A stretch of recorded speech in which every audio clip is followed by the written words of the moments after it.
Hey everybody, I'm Beans React, and today I will be reacting to a few animated stories by Storybooth, like from other people that were animated by Storybooth. So let's get into it.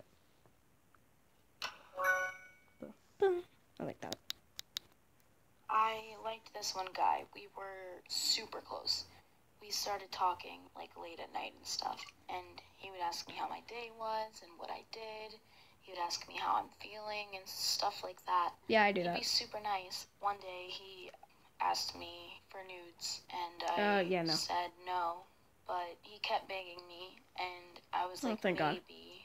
I was trying to talk myself out of it, but then Thank I God was that has not happened to feeling me. like I don't Dakota, know please what don't to do that to me. I love you. We had this thing, and it was Claypole. The loser has to send nudes, and I said, how about something other than nudes? He said, all right, booty pics, and I said, fine. So we played, and I lost, so I had to send him some pictures, and he liked them. He was like, ooh, sexy, hot, and stuff.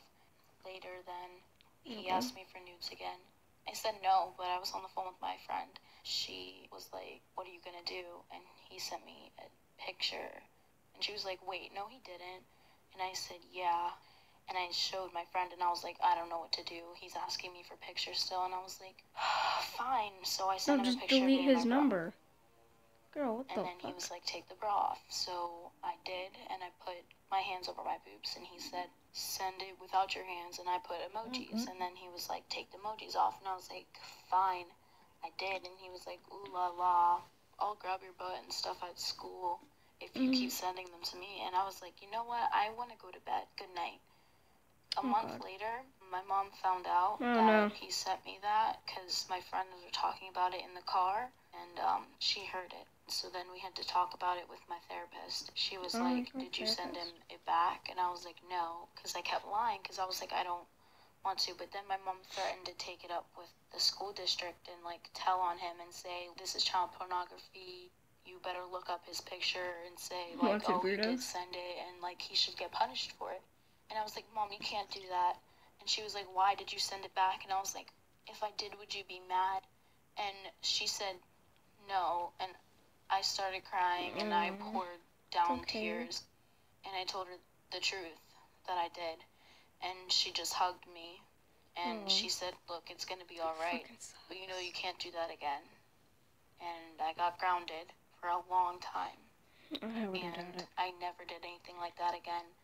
Because the feeling of thinking that someone might find out and ruin your life sucks. I would definitely delete his number. If he talked to me again, I would say, oh yeah, fuck you, and delete his number. Oh my God. Next. Storybooth, animated stories. So this incident happened when I was in high school, when I was a sophomore. I had a bad experience. My boyfriend at the time, which is my boyfriend still right now, had a weed brownie that he got from that morning from his cousin. Oh God. And he freaked out because he saw the canine unit in front of the school, and he thought that he was going to be caught. So I said, okay, let's take it. And I was foolish because I have never taken a weed brownie before, so I didn't know how they worked or how they affect you. So we took it, and I took a little less than half, and I felt fine at the moment. I thought it was an instant thing. So we walked to first period, and which was PE. Oh God. And we were playing tennis when I started feeling a little woozy, and I was laughing at everything. And once first period ended, I went to the girls' locker room, and once I got in there, the whole room started going in circles. Oh God. I started getting dizzy, and I felt like I was on a boat. And I told my friend, oh my God, I think the brownie hit. And she was like, really? And I'm like, yes. And I couldn't stand straight. I was freaking out. So I walked to second period, and my mouth started getting so dry instantly, as if there was sandpaper in my mouth. I sat down in my second period, and again, the whole room started going around and around, and in slow motion. My teacher walked up to me in slow motion, and he said, are you okay? And I said, no, can I please go to the nurse? I was just freaking out on the way. And once I got to the nurse, they sat me down and gave me ice cold water. And my arm just jerked, and I accidentally threw the water on the floor, and the nurses got mad, and I started crying. And they asked me, what do you feel? Have you taken any medication? And me, being in not the right state of mind, said, I took a weed brownie this morning. So they freaked out, and they called the vice principal in, and the vice principal was mad. She had a stern look on her face, and I don't remember anything she told me to this day. But all I remember was holding her hand because I thought I was going to fall off the 2-foot chair I was sitting on. I just remember seeing myself out of my body. Once my mom got there to pick me up, she didn't know what was going on. And once she found out, she was so mad. And on the way home, I was crying and sobbing. And still, everything was going in slow motion. Me and my grandma at the time were in a fight. And once I got home, I just ran to her and hugged her and cried and said, I'm sorry, I was wrong, I'm sorry. And the whole day, I just felt the same way I did in the morning. Do I regret it? Yes. At school. I do not want to have weed. Do I weed. regret it? No, because if it wasn't for that brownie, I probably would have still not talked to my grandma, and that helped rekindle our relationship. I want to talk about my story. So please don't do drugs, kids, especially at school, because you would have a really bad reaction like I did. I don't want to do weed. No way in hell. Next story. Fucking ads.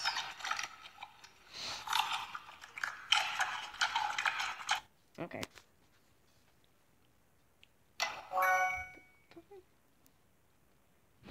I was born and raised in Aurora, Colorado. I took my first steps there, said my first word, and even made my first friend in Colorado. Basically, everyone who had a place in my heart lives in the state of Colorado. One day, I was in my room on my cell phone, and I hear my grandma and my mom talking downstairs in my kitchen, and I hear my mom say, I got a job promotion, and we're moving down to Illinois. So I hear that, and it goes in one ear and out the other, because my mom is normally a jokester, so I didn't take it as seriously because we play around a lot. So 2 weeks pass, and my parents pull me and my younger brothers in their room, and they say with a jovial tone, we're moving to Chicago. I smiled and congratulated my mom for her job promotion, but happy was an emotion that I was not feeling. My parents made the plan to move out to Illinois first and set up I feel you, house. except I didn't move that far away. So in the meantime, I was told to pack my room. But me being me, I was so determined and so stubborn, I did not touch a single piece of furniture in my room. My grandmother and my dad actually packed my entire room. So my parents leave, and they drive out to Illinois, and I don't see them for 2 months. November was a set month for me and my brothers to fly out there to Illinois. November comes by really fast, and I say goodbye to my entire family and my friends. A lot of tears were shed that day, and I mean a lot. I was happy to see my parents after that whole time, but as more time passed and the more I lived there in Illinois, I got more sad by the day. I eventually fell into depression, and my temper got really bad. I was getting angry at the smallest things. My parents have noticed these things, and they got me a therapist. She was nice to talk to and all, and she said that I was grieving Colorado, and it was a result of me moving away from everyone I loved. Plus, I was grieving my dog's death because she had died before we moved, and she was very close to my heart as well. I made friends here in Illinois, and my school and the people here are nice and welcoming, so meeting those people has helped me a lot big time. Like, I have been laughing and smiling.